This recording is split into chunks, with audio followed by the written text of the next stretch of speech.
Everybody, welcome back. You're here for TidBits. I'm your Huckleberry. Let's jump into it. We're going to start with United cards because Chase and United have put together new designs for you. Those are the thumbnail of this video. So definitely give the cards a look. With those, they've also updated the welcome offers on those cards. So for the United Gateway, the no annual fee card, you're going to get 30,000 United mileage plus points for spending $1,000 in qualifying purchases for the first 3 months of opening the account. Plus, you're going to get a 0% APR on purchases within the first 12 months. So, cool. An airline card with 0% interest for the first year. Nifty. It doesn't do check bags or anything like that. For more on the United Gateway card, definitely check out the Chase link for it. But I'm going to put the Danny the Deal Guru link for these offers and the new redesign in the description. So that's the Gateway card. The Explorer card has a 60,000 United mileage plus point mile welcome offer on spending $3,000 in qualifying purchases within the first 3 months of opening the account, and the annual fee is waived in the first year, typically $99 annual fee. That is waived for the first year. So nice there. $95 annual fee, then waived, and then $95. My bad. They did not increase the annual fee $4.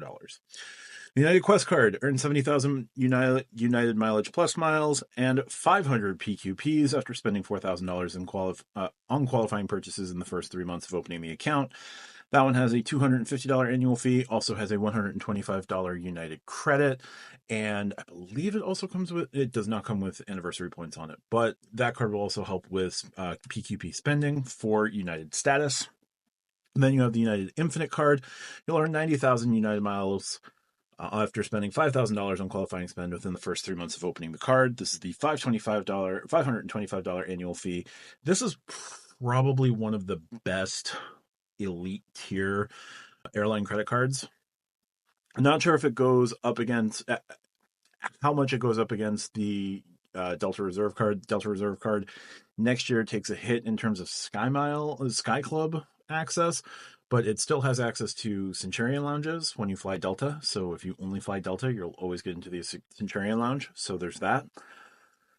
And then if you put it up against the American Airlines card, it has United Club entry as part of the card. The American Airlines has Admirals Club. Now, the Club Infinite card, unlike the other two, has status with IHG. So you have that going for you.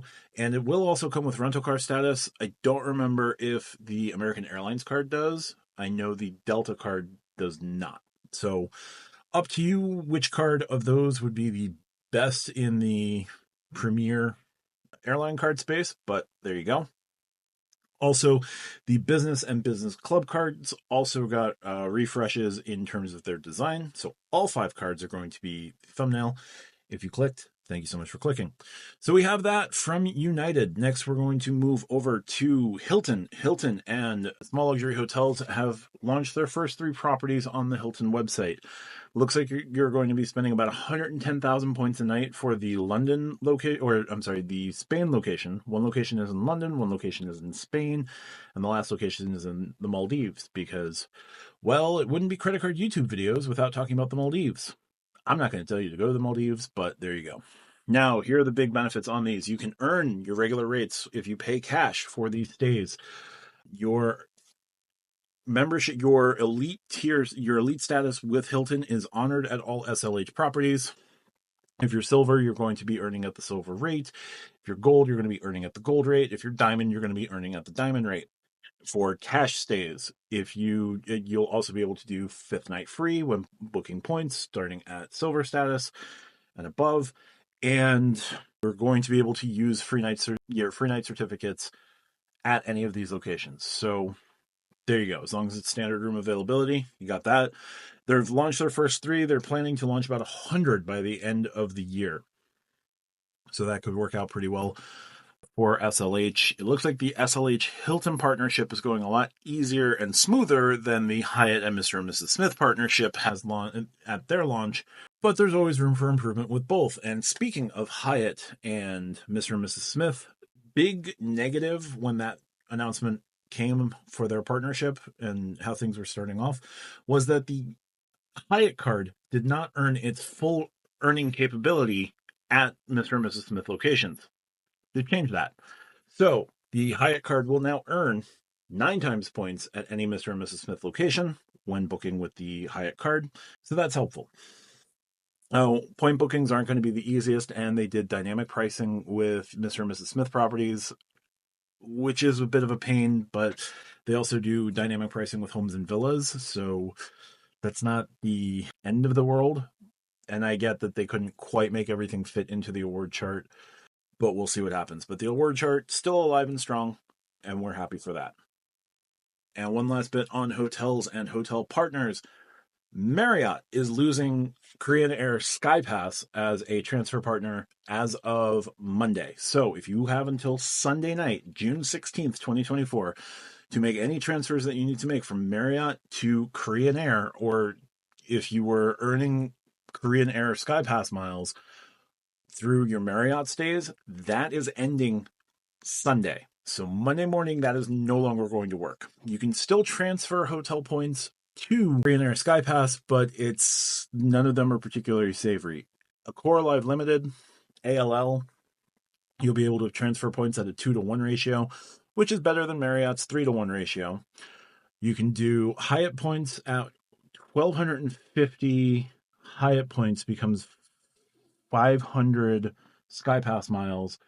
It's a 5-to-1 conversion rate with IHG. And there was one more that I can't remember off the top of my head. But Marriott is losing SkyPass as a transfer partner. Pretty much the only way to gain SkyPass miles at this point is to fly a lot of Korean Air, get the US Bank Korean Air SkyPass credit cards, or transfer from Accor Live Limited and Hyatt, basically. Accor Live Limited, Hyatt, or IHG. None of those are particularly good.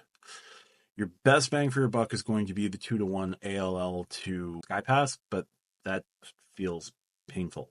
So there you go. Also wanted to highlight a few point bonuses in terms of purchasing points for airlines.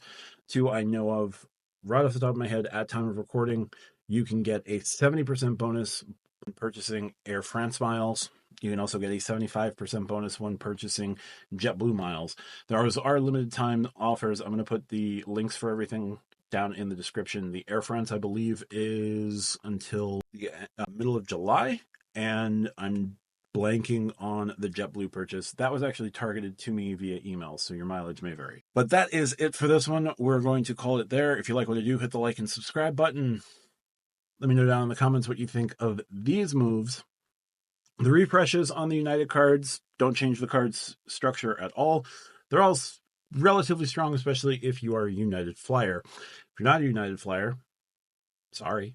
Hyatt and Mr. and Mrs. Smith make a quick fix to their problems, and Hilton and SLH have soft launched their products as well. So their offerings as well. So there you go.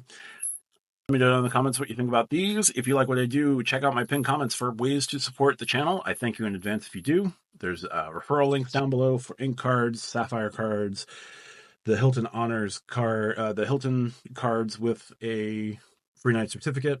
That is bit.ly.com/Hilton free night down in my pinned comment.